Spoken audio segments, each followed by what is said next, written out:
Shalom, como vai pessoal? Tudo bem? Estamos aqui para fazer a Parashá Terumá, que significa oferta ou doação. Espero que todos vocês estejam bem. Meu nome é Yosef, como todo mundo conhece. E agora a gente vai falar sobre um pasuk da porção que fica lá em Shemot 25, o pasuk 8 do capítulo 25, tá? Esse aqui, que diz, né, em hebraico, Ve'asuli, Mikdash, Bechachan, Betorem. Aí, traduziu para o inglês de novo aqui, deixa eu colocar português. Só um minuto. Mas que façam para mim um mikdash, ou seja, um tabernáculo, para que eu habite entre eles. Quem está falando isso daqui é o Eterno de Israel. Eu acho que eu vou ter que recarregar a página. Só um minuto. Mas enquanto recarrega, não vai mudar muita coisa. Antes da gente entrar no conceito, caiu a internet. Muito bom. Bom, pessoal, eu vou esperar minha internet voltar, mas eu vou falar mesmo assim. O importante não é bem o verso, mas sim o que está por trás dele. Quando voltar a internet por completo, a gente recarrega. Mas é o seguinte: essa frase foi dita pelo Eterno a Moshe e reflete para nós o verdadeiro objetivo do templo, né, do tabernáculo, de tudo que foi feito. O objetivo era preparar um local que obedecesse uma série de leis, uma série de normas diferentes, que fosse preparado para receber a presença divina. Certo? Esse era o objetivo de tudo. Ou seja, um lugar separado. Conforme você vai lendo, né, a porção Terumá, onde o Eterno vai pedir doações, a gente já abordou isso em anos passados, você vai percebendo uma série de leis que é imposta para se construir o Mikdash, o tabernáculo. Tudo tem que ser observado da maneira que tem que ser observado. E depois, quando esse templo ele entra em ação, existe uma série de leis e de regras que não afetam só ele, mas afetam também os levitas, afetam a Aaron, né, o sacerdote, e o povo de Israel, como um todo. Voltou aqui a internet? Então, a gente vê que quanto mais perto do Eterno, mais série de leis e regras existem. Porque essa série de leis e regras refletem o caráter do Criador, ok? A gente vê que Aaron, que era o homem mais santo de Israel, ainda mais no Yom Kippur, ele tinha uma série de leis e regras para ele que não se encaixavam a todo o povo. Ele não poderia, por exemplo, os filhos e descendentes dele não poderiam servir ao Eterno no seu lugar se tivessem qualquer defeito no corpo. Não poderia casar-se com uma mulher que não fosse virgem. Existe uma série de leis e regras que só se aplica ao Kohen Gadol. Ele tem uma série de vestimentas especiais, comportamento especial, separado. Isso significa Kodesh. Inclusive, é a raiz da palavra do lugar onde a presença divina vai habitar. E quando ela está falando isso, ela está falando que vai se concentrar ali. O Eterno está em todos os lugares, como a gente já explicou várias vezes. Não existe um lugar do Criador, mas ele pode se concentrar. Ele pode estar concentrado mais em um lugar do que em outro. Pode ter lugares que você chega e sente a presença divina e não precisa falar nada, porque você já está sentindo. Existem lugares que até uma burrice você perguntar, existe Deus? É uma burrice. É igual está escrito lá em Tehillim, né? O tolo diz não há Deus. Existem lugares que essa pergunta, é uma burrice. É igual perguntar, entrar numa sala, né? De qualquer casa durante a noite e perguntar, nossa, existe luz aqui? Você não está vendo a luz na lâmpada brilhando? É burrice perguntar. Então tem lugares que a presença divina está tão concentrada que é burrice você perguntar isso. Existe Deus? Porque é óbvio que existe. porque você consegue sentir a presença divina. Entretanto, existem lugares que não, que aí sim cabe a pergunta. Porque o nível daquele lugar é tão baixo, porque ali foi feito, né, coisas terríveis. Ali, às vezes, morou uma pessoa que fazia coisas terríveis, foram feitos sacrifícios humanos, muita fofoca, xingamento. Então, o nível do lugar no mundo espiritual baixa cada vez mais, mais, mais. Isso significa o quê? Quando a gente fala que o nível do lugar baixa, é literalmente dizendo que a presença divina não quer estar ali, então ela se diminui cada vez menos. É igual quando você sobe, né, numa montanha muito alta e o ar fica rarefeito. Existe ar ali, mas você não consegue respirar porque está muito pouco concentrado, as partículas estão dispersas. E você pode morrer, mesmo tendo ar ali. Do mesmo jeito, num lugar onde o Eterno não quer estar porque se faz muita maldade, só existem duas possibilidades. Ou ele, se ele deixar de existir ali, aquilo também deixa de existir, ou seja, acaba. E isso não é possível, por muitas vezes. E o que ele faz então? Se diminui. E ali fica um clima pesado. Quando você entra naquele local, você sente que aquele clima é pesado, que aquele lugar é pesado. Ninguém precisa falar para você que aquele lugar é pesado, você sente. Igual uma vez eu mesmo tive uma experiência de olhar para a casa de uma pessoa que fez muito mal e aquilo me deu impressão só de olhar, um clima pesado, parecia um cemitério a casa do cara, de tão um clima tão pesado que passava para mim. Ninguém precisou me falar isso. Eu senti na hora. Assim como também existe santidade em alguns lugares. Então o que a Hashem está dizendo aqui para o povo de Israel é: me faça um lugar santo, separado de todos, que vai ter uma série de leis e regras para vocês não impurificarem esse lugar, onde a minha presença divina, que ali está o termo, né, Shahante, que vem de Shahem, que significa presença, né, e é daí que os sábios tiram o Shekhinah, presença divina, que a minha presença possa estar lá, concentrada lá, porque ali a comunicação vai fluir muito melhor. Se eu estou mais concentrado no lugar, se o Eterno, no caso, está concentrado naquele lugar, significa que ele pode falar, que ele pode se mostrar mais abertamente, ter uma relação com o povo de Israel íntima. Então esses termos que eu estou falando para vocês já foi explicado em muitas porções passadas. Eu só estou relembrando tudo isso daqui. Agora a gente vai realmente para o tema da Paraxá. E para ir para o tema da Paraxá, primeiro a gente tem que falar de duas histórias diferentes. A primeira história é a própria do templo. Por quê? O templo, primeiro nós tivemos o tabernáculo que tinha um nível de santidade muito alto, onde aconteceu muitos milagres, onde a presença divina vinha como nuvem e baixava. Era uma coisa muito, muito, muito, muito, muito especial. Depois nós tivemos o primeiro templo de pedra erigido por Shlomo.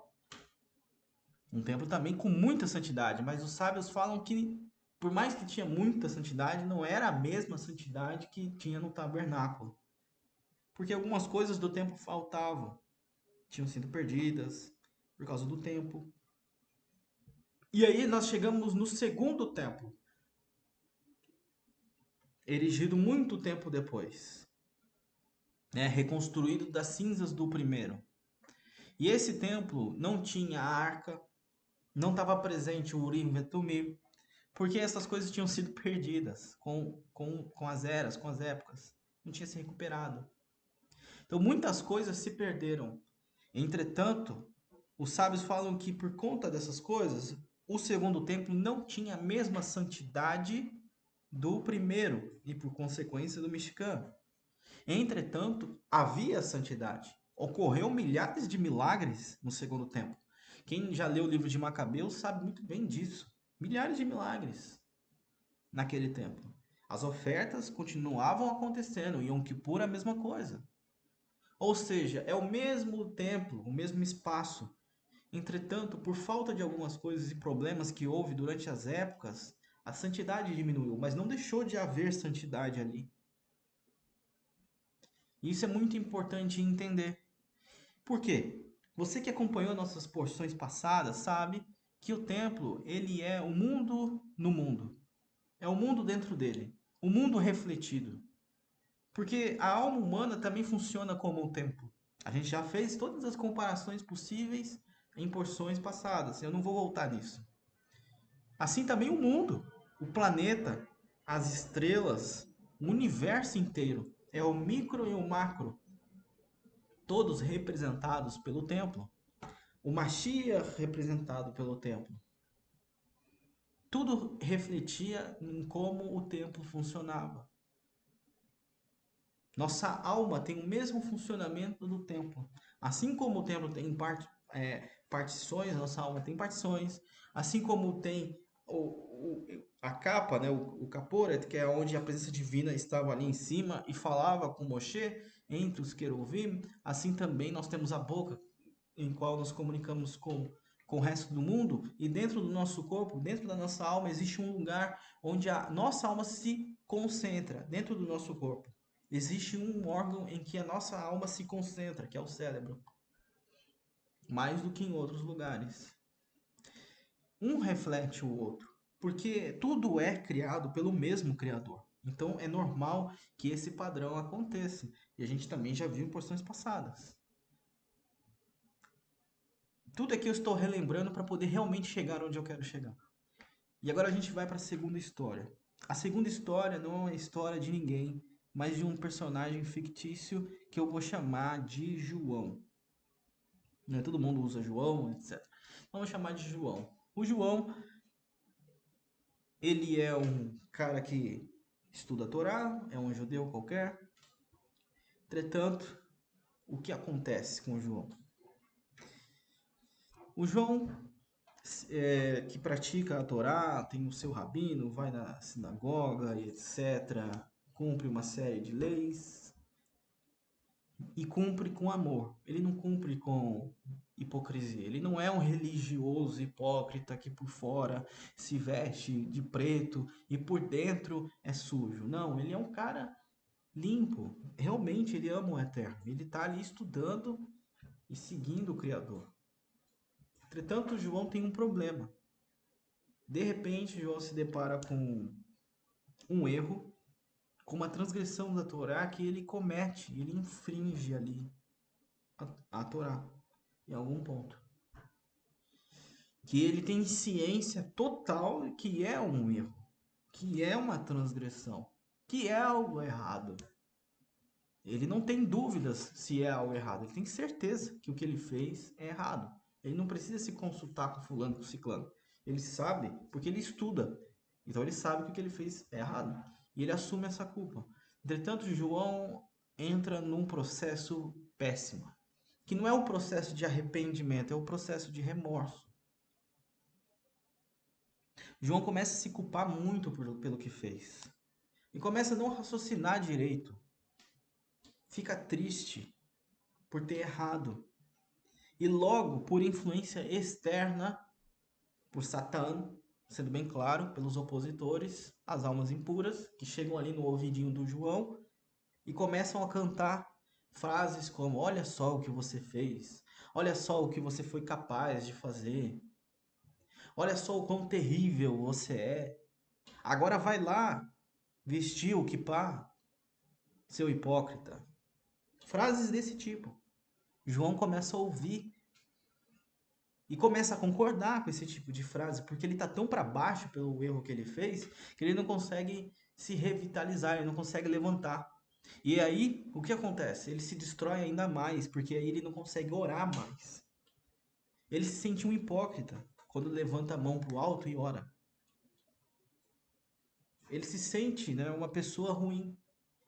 Não merecedor seria a palavra correta. Ah, eu não mereço. Eu não mereço orar. Deus, Deus não vai me ouvir. Hashem não vai me ouvir, ele vai me negar. Hashem não quer me ver. E ele se esconde dentro do casulo dele e não ora mais. Antes, há uma semana atrás, ele orava todos os dias, 3 vezes por dia, se achava Agora, porque cometeu aquele erro que ele tanto odeia, e não tô falando um erro para morte, tá, pessoal? Não tô falando, ele assassinou alguém, ele estrupou alguém. Tô falando de um erro mais leve, de um erro, por exemplo, viu uma nota de R$ 20 na mesa, roubou do chefe, é, viu pornografia, transgrediu unidade, sei lá, um erro desse tipo. Então, ele fica pensativo, putz, como é que eu pude fazer isso? E aí ele entra dentro de um casulo, se fecha e não mais recorre ao Criador e tá preso lá dentro. Não sai mais. E agora não ora mais, porque ele tem na cabeça dele que Hashem não quer mais vê-lo, que ele não é digno de orar. Ele sente vergonha pelo ato e aquele arrependimento, que é um processo normal que todo mundo deveria ter, vira um remorso. E aquelas almas impuras ficam ali na cabeça dele só falando: ai, você é um isso, você é um aquilo, e ficam se alimentando dele, do sofrimento dele. Você é um isso, você é um aquilo, você não serve para nada, e etc. E se alimentando dentro dele. Agora vamos falar agora do Mikdash, porque eu preciso construir esses dois conceitos para no fim a gente ligar os dois e você entender perfeitamente o que eu quero dizer. Vamos voltar à época do primeiro templo. O primeiro templo, ele tinha diversos utensílios. E aqui na Paraxá você vai ver, né? Pode arrastar aqui para baixo que você vai ler, né, a tampa da arca, o capor. Aqui tem a própria menorá, vai estar escrita aqui também, né, que era feita de ouro. Vai ter as argolas do altar e uma série de coisas que tem. E na próxima Paraxá ainda continua falando dessa série de objetos que tem, uma série de leis e uma série de compreensões que a gente tirou disso, inclusive, nos anos anteriores. Só que qual é o interessante de tudo isso aqui? Imagine que a espátula feita de ouro que serve para tirar a sujeira da menorá, alguém infelizmente contaminasse, um Zé, né, por pura burrice, foi lá e contaminou a espátula do templo. A gente sabe que isso é um crime muito sério. Vamos dizer que uma mulher, né, levita, não que ela trabalhe no templo, mas ela é filha de Levi, e aí ela tá ali, e de repente ela tá no período menstrual e não sabe, tocou na espátula para ver como é que era. Logo depois ela chega em casa e percebe que está menstruado. Impurificou a espátula do templo. Terrível, certo? A presença divina com certeza não ia ficar feliz, o Eterno não ia ficar feliz com isso, porque isso vai contra a lei. Então, aquele objeto começa a ser impuro, impurifica uma série de coisas que toca. Você agora é o Cohen Gadol e você fica sabendo disso. Qual é a sua posição? Essa é a minha pergunta para você. O que você faz em relação a isso? Eu vou te dar duas opções para facilitar a sua vida. Primeira coisa, você pode chegar e gritar e falar assim: olha, gente, esse material aqui foi contaminado por uma mulher no período menstrual, ou seja, está impuro, impurificou aquela mesa ali que estava tocando. Vamos fechar o templo e acabou. Vamos destruir o templo por completo. Pode desmontar aí, pode desmontar os pilares, pode desmontar o campo lá fora, pode desmontar tudo. Desmonta aí o altar onde se queima o incenso, o altar onde se queima a oferta, fecha todo mundo e acabou. Vai fazer o quê? Impurificou. Ou a sua outra opção é pegar aquele material, passar pelo ritual de purificação, continuar com o templo funcionando. E depois você vai ter aquela espátula de novo, purificada de novo e a vida segue. Falando dessa forma parece óbvio, né?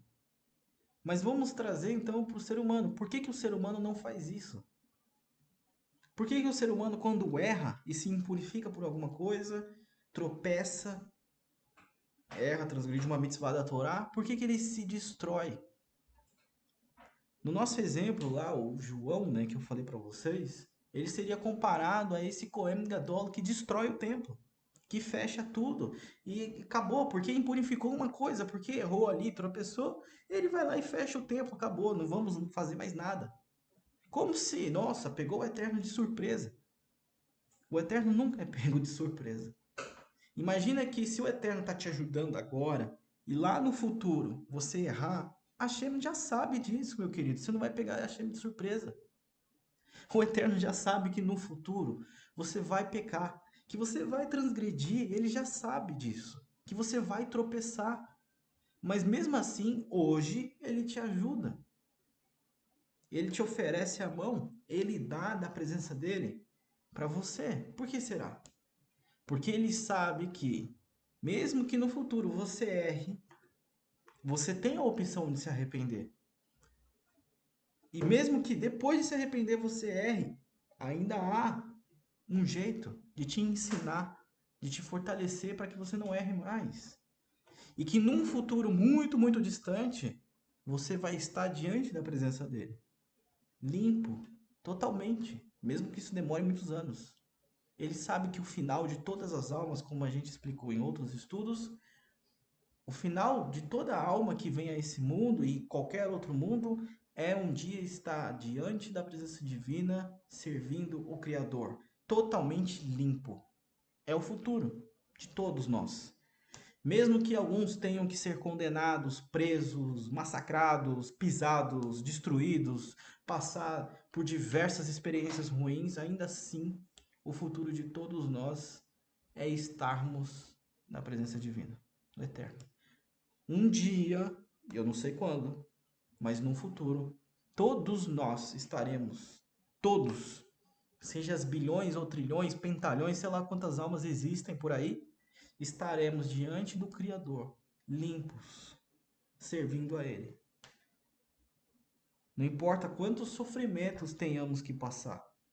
E joga a alma no lago de fogo, condena no Gueinom, para ela sofrer e aprender. Mas no fim todos nós estaremos reunidos lá, na presença do Santo, bendito seja Ele. Alguns sofrerão mais, outros menos, mas todos nós estaremos lá. Isso se compara a quando o povo de Israel ele oferece uma oferta a um deus pagão e faz idolatria no Sinai, o bezerro de ouro. E Moshe, tentando evitar que Hashem destruísse Israel, fala de quem? Quem estudou a Paraxá sabe muito bem, das crianças. Porque as crianças são o futuro. É um novo Israel. E Hashem não está preso ao presente, muito menos ao passado, muito menos ao futuro. Para o Eterno não existe presente, passado e futuro. Não existe. Então Hashem enxerga o futuro. E para ele é o presente, ao mesmo tempo.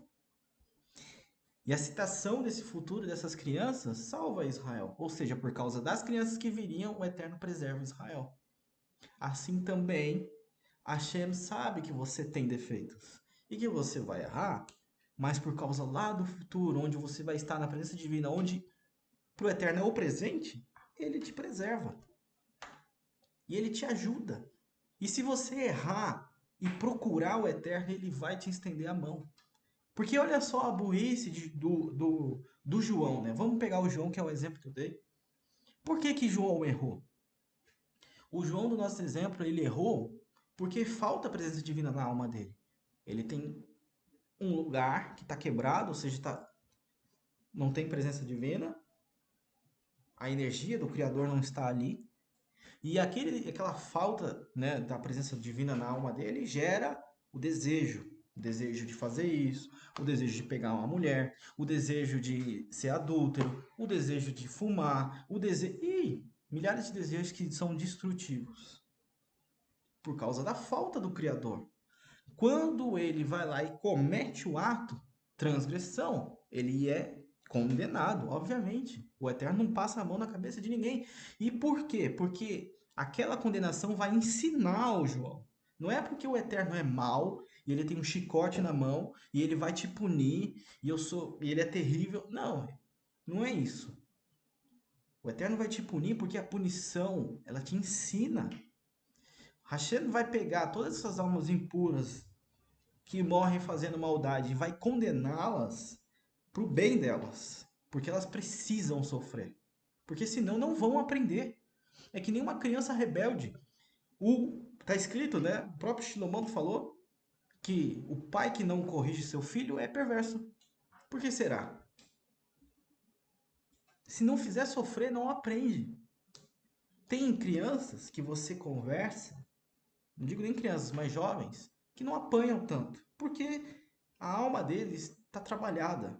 Mas tem crianças que são terríveis, que você precisa bater, que você precisa falar 1000 vezes, que você precisa pegar no pescoço e mostrar que você é o pai, que você é a mãe.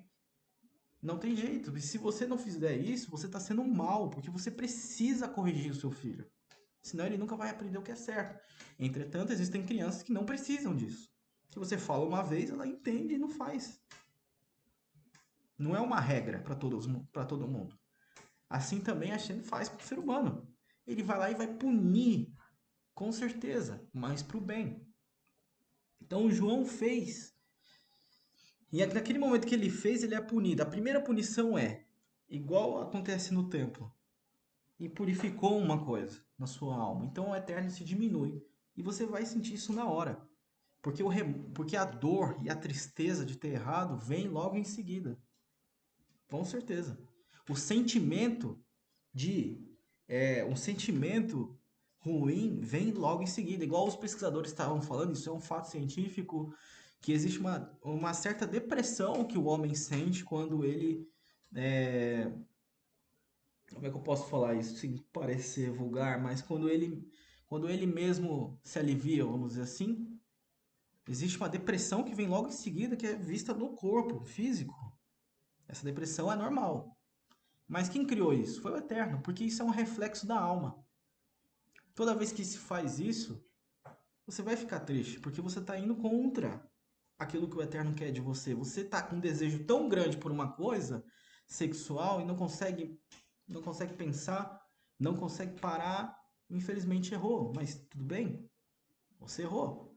E a presença divina, você se afastou no caso da presença do Eterno. Se afastar é não parecer mais com o Eterno naquele ponto. Entretanto, se você se afastou por falta de presença divina, você fez errado e agora está com menos ainda, o que você deve fazer? Você deve se afastar mais ainda para fazer mais? Ou seja, você deve se enfiar ainda mais naquilo que é errado?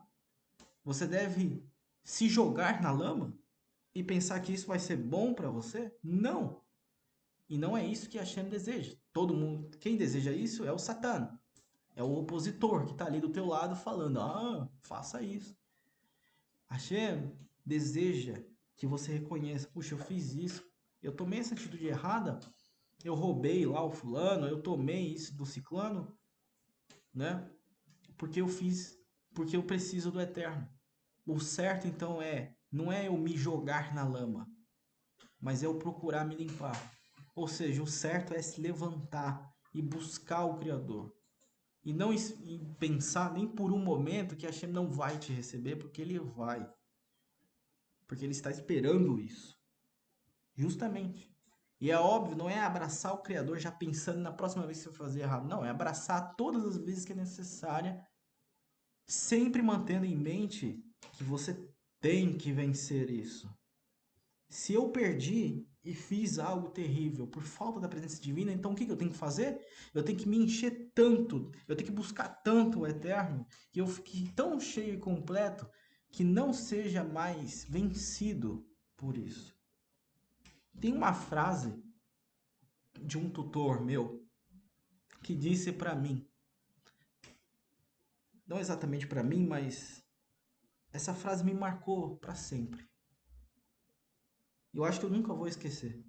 É uma frase que diz o seguinte: que quando o espírito é forte, ele sobrepõe todas as limitações da carne.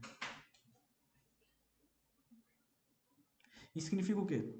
Que quando você está cheio do eterno e sua alma está cheia da presença divina e cada vez com uma relação melhor, o seu espírito se torna tão forte que ele consegue dominar todos os desejos e anseios da carne. Todos. Eu já dei exemplos disso lá lá nos Segredos da Torá, lá no grupo, de um evento real que aconteceu comigo no metrô, etc. Mostrando, né, o que é uma coisa real. O que é uma coisa real. Então é isso que nós aprendemos hoje, certo? Isso que nós aprendemos hoje. Que o Eterno fez o templo para se relacionar com o ser humano. Entretanto, esse templo precisa estar funcionando de acordo com as diversas leis que ele impôs.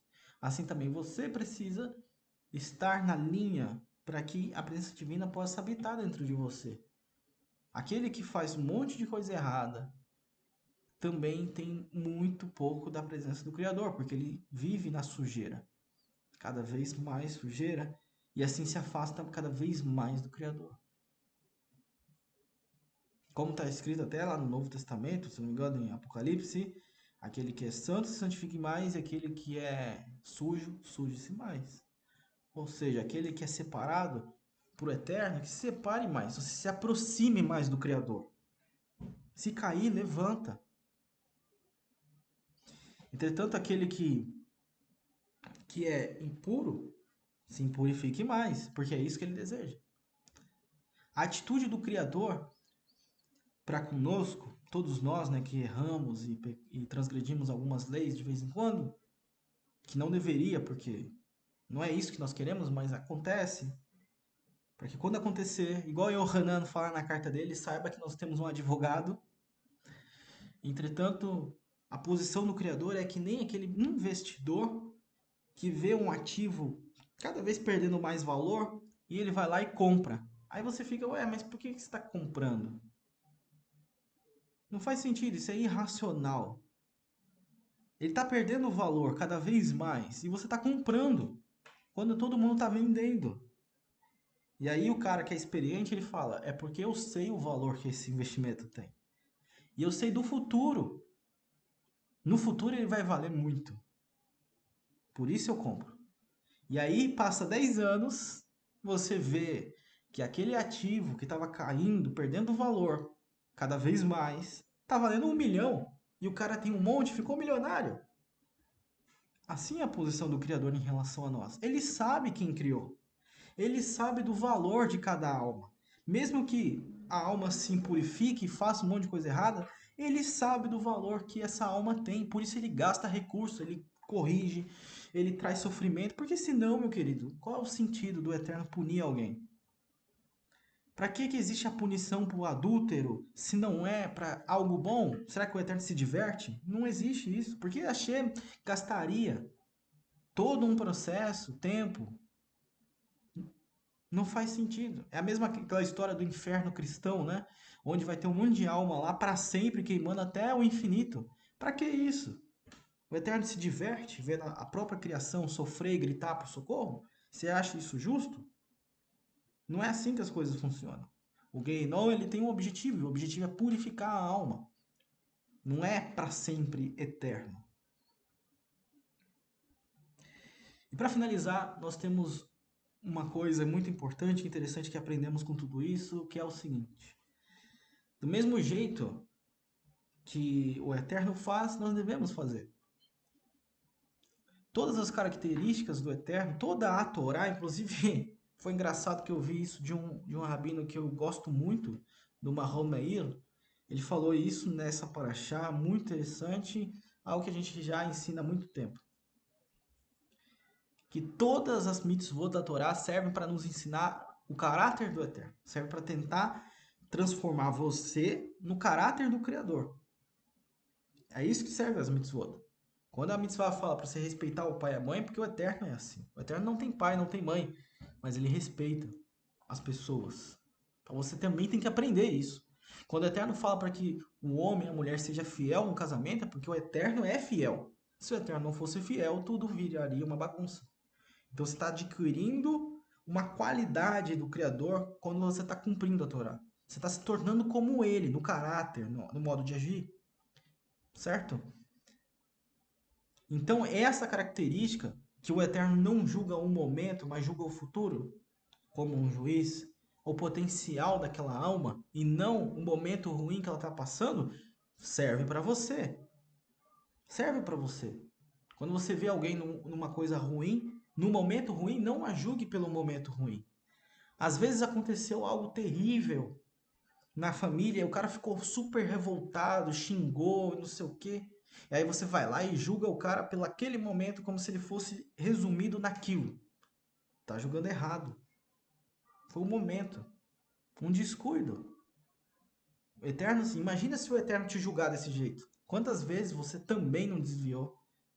É igual quando eu contei lá no grupo, né, sobre um evento que aconteceu comigo no metrô, e inclusive ensinando as pessoas sobre isso, sobre a presença divina, mostrando um desejo meu, né, que aconteceu naquele momento. Teve gente que me julgou e saiu do grupo. Quer dizer, me resumiu num momento. No momento que eu estava ensinando as pessoas ainda, que eu compartilhei do fundo da minha alma, nem precisava falar nada. Muitos líderes por aí não são praticamente santos, eles não erram nunca, porque nunca falam dos seus erros com as pessoas. E eu abro os meus erros como se a minha vida fosse um livro aberto. Mostro tudo, como se fosse um papel branco. Então nunca julgue as pessoas por um momento ruim que elas passam. Nunca pegue 10 anos de vida de alguém, 5 anos da vida de alguém e resuma toda a vida daquela pessoa naqueles 5 anos. Como se ela sempre fosse ruim. Como se ela. Ah, isso aí não tem jeito, mata logo. Ok? Se a Torá determina que aquela pessoa viva, é, então não é você que tem o direito de tirar a vida dela ou de condená-la. Se a Torá não a condena, não é você que tem o direito de condená-la. É isso que você tem que pensar. Ok? Que fique bem claro, se a Torá, não estou dizendo, não estou relativizando tudo como os reformistas e dizendo que você deve abraçar o homossexual e aplaudir a homossexualidade ou abraçar o pedófilo. Não, estou falando isso. Estou falando de erros bem menores que muitas vezes as pessoas aturam coisas terríveis como essa, mas às vezes um parente chega e fala uma mentirinha para ela, porque ele errou, e aí pronto, aquele parente não serve mais para nada. Então a gente tem que ter o bom senso. E o bom senso é ter a justiça da Torá para saber julgar da maneira correta. Nunca julgue alguém por um momento. Assim como você não gostaria que o Eterno te julgasse e resumisse toda a sua existência num momento ruim. Tá bom? Então é isso que aprendemos. Vamos sair daqui com a lição, e a lição é a seguinte: se existe vida, existe esperança. Nunca se jogue do precipício. Se você errar, continue lutando, continue orando. Não faça como as pessoas que erram e desistem de tudo. Muito pelo contrário. Se o Eterno te deu vida, se existe ainda vida nesse mundo, é porque você tem chance. Então continue lutando, continue buscando, continue orando. Ore cada vez mais. Não faça o contrário. Não seja daqueles que erram e se afastam do Eterno, porque não é isso que Hashem quer. E também, não julgue as pessoas por um momento. Da mesma forma que você gosta que a Hashem te dê oportunidade, assim também dê às pessoas a oportunidade de errar e de mudar também. Se arrependa da maneira correta e não se destrua, ok? Que o Eterno abençoe todos vocês. Até mais.